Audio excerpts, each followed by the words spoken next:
Welcome to S.H.I.F.T, a safe haven in honor of Linda, the beloved sister and best friend of your dynamic and inspirational host, Lisa Council. You will experience uplifting and encouraging testimonies of women, men, and teens who have survived and overcome domestic abuse and trauma. Hi, family. Welcome back to S.H.I.F.T. I'm your host, Lisa Council, and today I'm excited to have our very special guest, Mr. Carl Boone. Welcome, Carl, and thank you so much for joining us.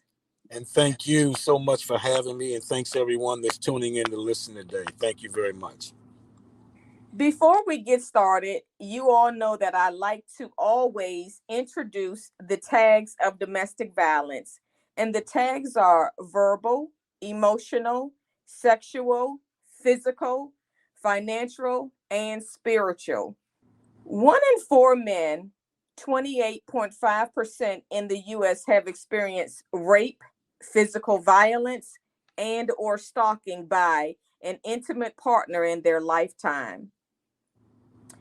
Just under 4% of men in the U.S. have been injured as a result of intimate partner violence.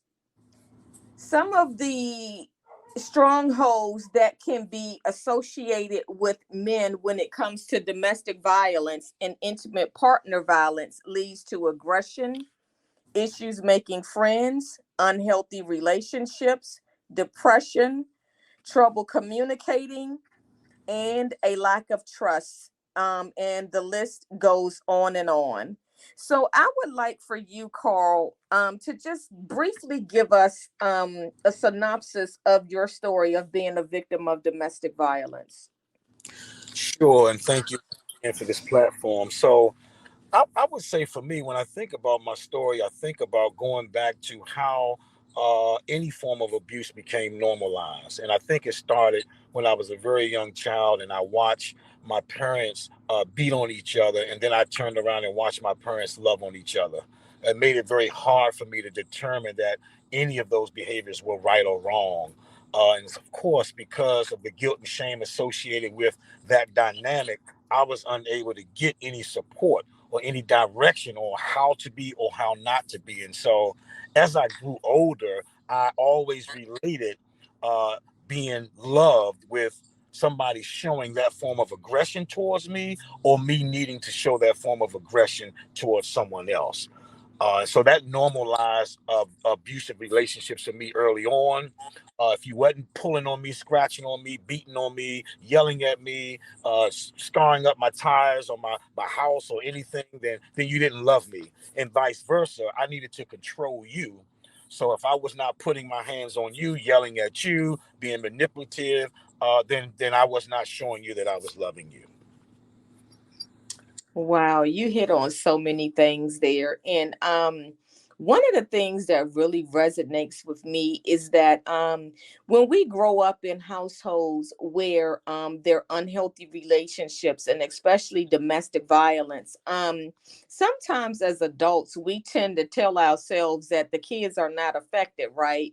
So we may admit or may not admit, like most of us, we do not admit that we are victims of domestic violence or we are, oftentimes abusers. And we will make mention that the kids are not affected when in fact they are, because I grew up in a household of abuse as well. And oftentimes when we are in relationships with others, or we're going through that process of going from a child to an adolescent to an adult, we don't realize that through those things that we witness ourselves, that we were in fact victims of domestic violence.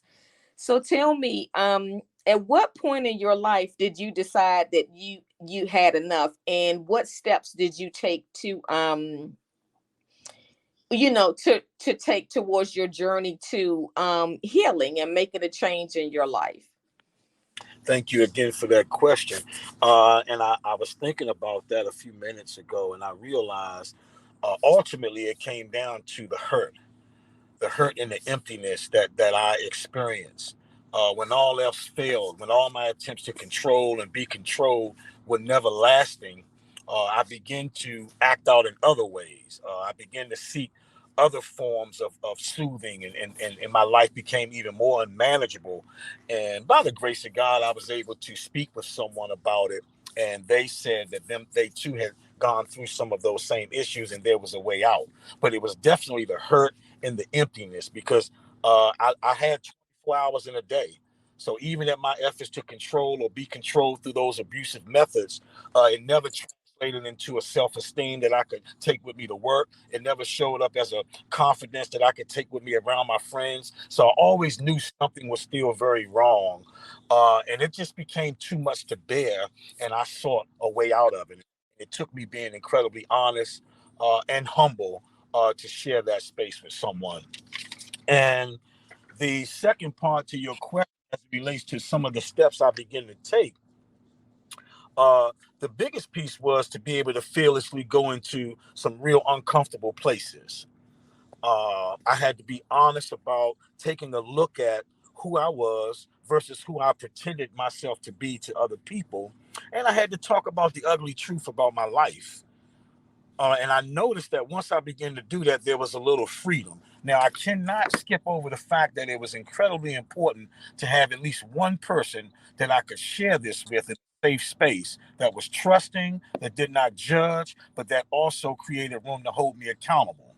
So that was the beginning of that journey for me. Yes, absolutely. You know what? When I am out in the community and when I'm sharing my story with others, or I'm just, in that setting of wanting to inspire or give others hope, the one thing that I always tell them as well, Carl, is to make sure that you're in a safe space. Make sure that you're talking to someone and you're pouring your heart out to someone that is trustworthy, non-judgmental, who can give you some hope, and who's possibly been through the same thing and come out on the other side, and because if we just run and we just tell anyone, we kind of land, sometimes right back where we were, in the same funk, or in the same situation, because we feel like we've been again deceived, or we've been let down, or and so I always tell people that when you're ready to pour your heart out, to make sure that you're doing it with someone that you can trust. And oftentimes that looks like maybe with a therapist, or, some type of, domestic violence advocate or specialist, and not just anyone that,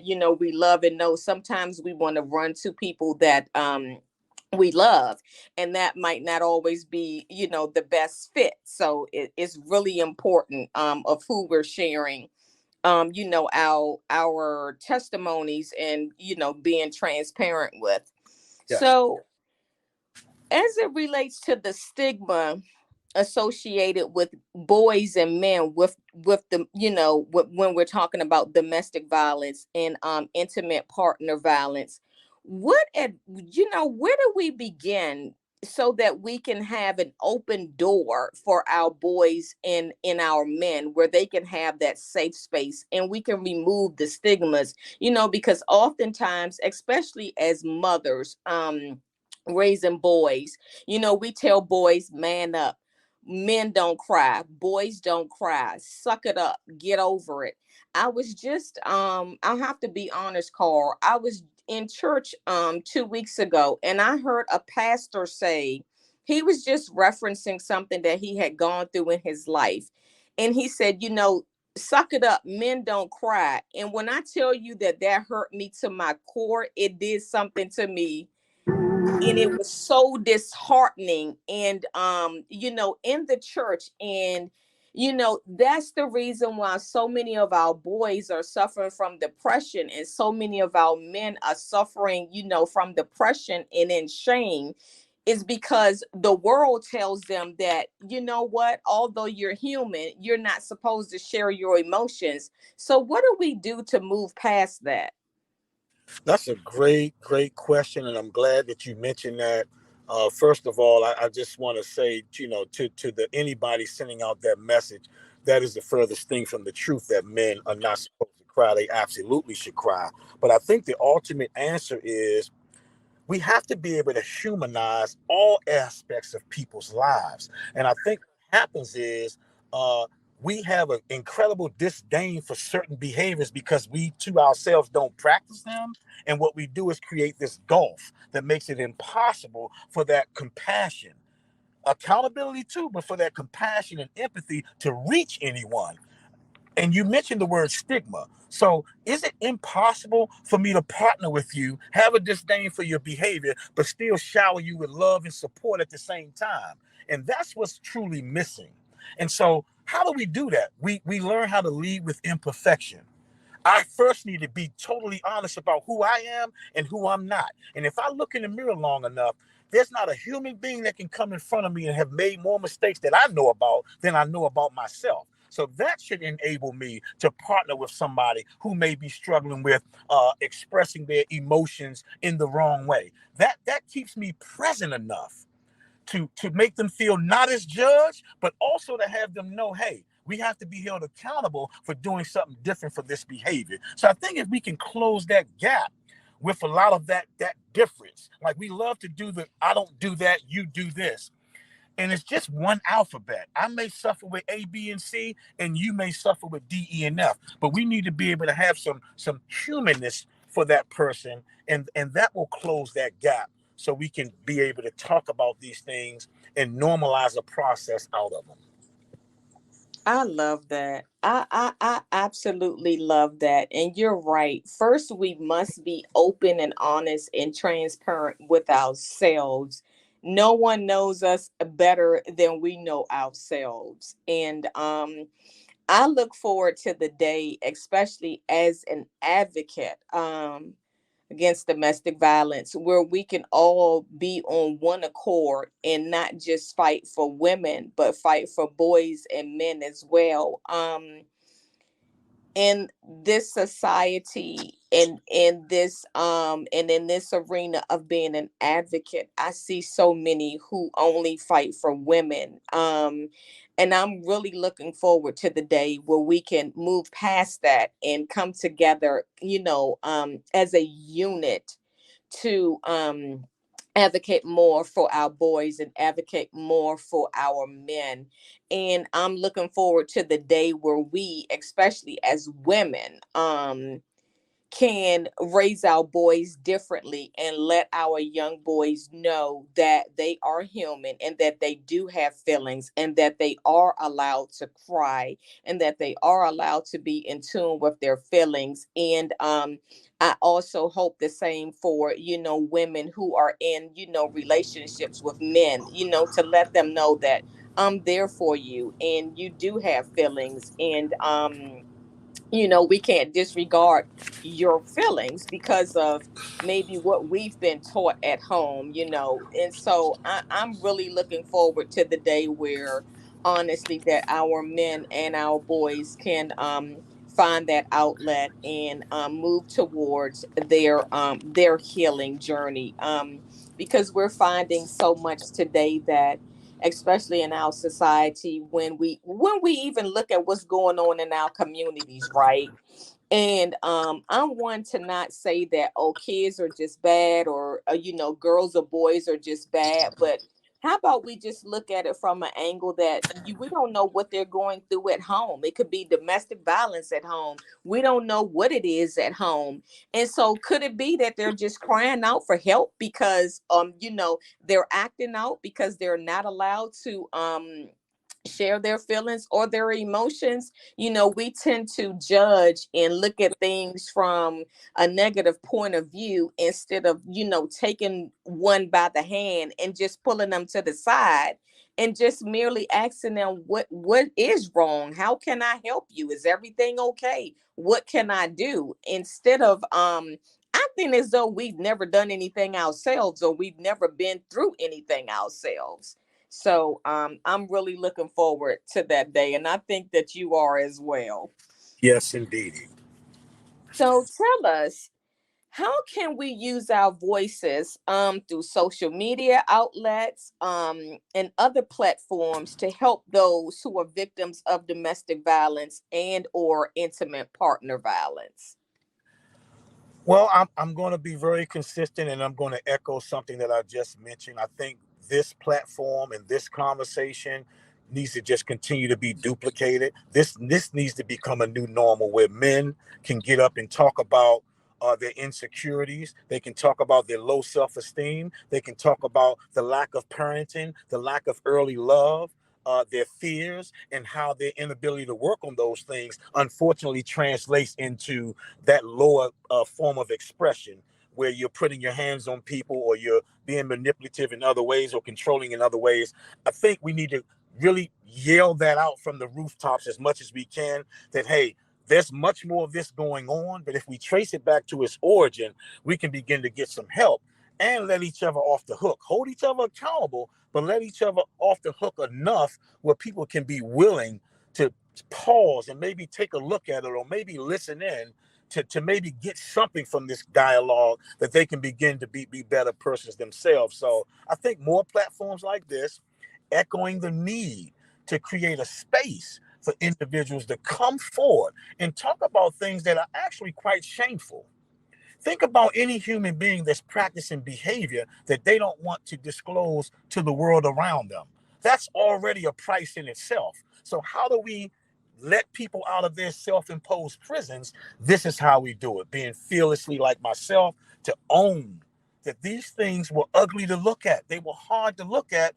But if I wanted that freedom, there was no other way around it. I needed to talk about it. I needed to own it. I needed to hear how my actions offended and impacted others.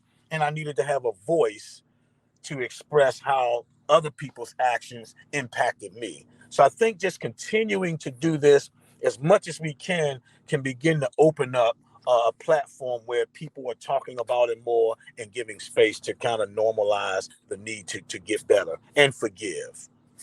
Absolutely. I love that. And I would be inclined to say that we need to work on doing just that earlier.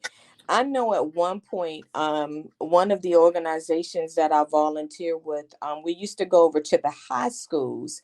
And the one thing I would used to always say is that, you know what, it isn't too late to reach them at that age, but we need to show, our youth how to communicate and how to be in tune with their feelings at a much younger age. And I would say even as early as elementary school, so that we can let them know that hitting is wrong, putting your hands on someone is wrong, bullying is wrong. And so that by the time that they do get to middle school and high school, they'll be more in tune to how to deal with their feelings.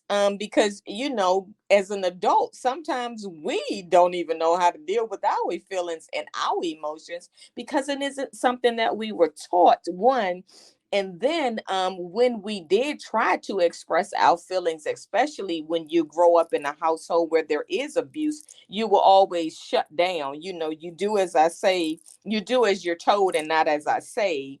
And you don't talk unless you're talked to.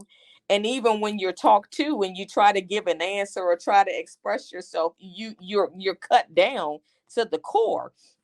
So I agree with you. I think we need to start early and we need to just teach our children how to be in tune with feelings and emotions, work on grace, work on forgiveness, and that includes giving ourselves grace and forgiving ourselves as well. So, Mr. Boone, if I can just ask you this, if you could inspire just one person today, what would you say to them?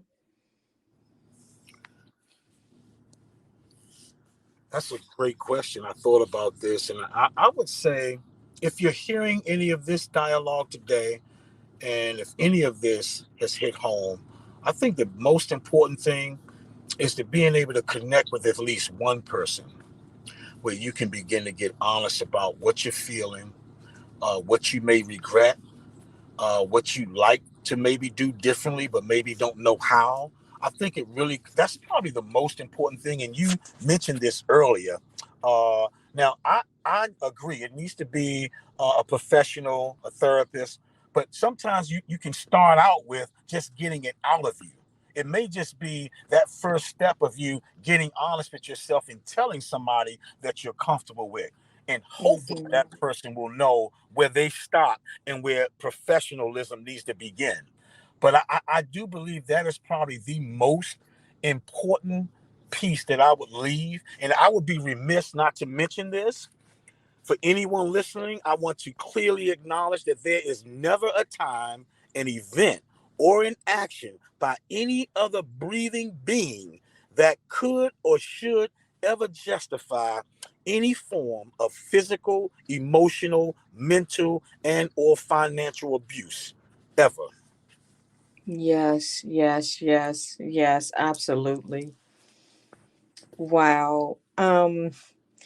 When I first met you, in October, doing an event that was at some, you completely blew my mind. And just hearing your testimony was so intriguing. And you absolutely blessed me beyond measure on that day. I'll never forget it. And I said, I have got to find a way to have him to be a special guest on shift so that you can just bless others the way you so abundantly blessed me on that day.